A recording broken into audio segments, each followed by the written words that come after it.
Աստված բարիք է խոստանում բոլոր նրանց, ովքեր դարձի են գալիս դեպի նրան ու հետևում թողնում իրենց չար գործերը։ Կարդանք Երեմիա 18:10. Եթե նա չարություն է անում իմ աչքի առաջին եւ չի լսում իմ խոսքին, այն ժամանակ ես էլ զղջում եմ այն բարիքի համար, որ ասել էի, թե նրան բարիք եմ անելու։ Աստված չի ուզում զղջալ իր բարի ծրագրերի համար, որ կազմել է մարդու համար։ Նա ուզում է մարդու կյանքը լցնել իր օրհնություններով։ Նա ուզում է ամեն մեկից դարձնել հզոր մարտիկներ։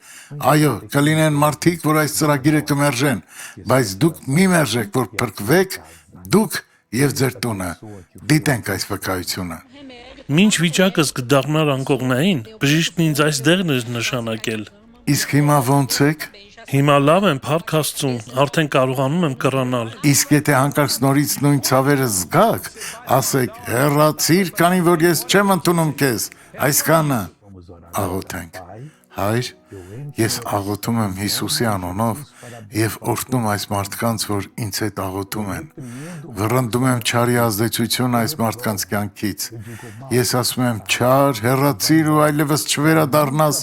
Հիսուսի անունով։ Իսկ դուք ասեք, ամեն, թող Տերն օրհնի ձեզ։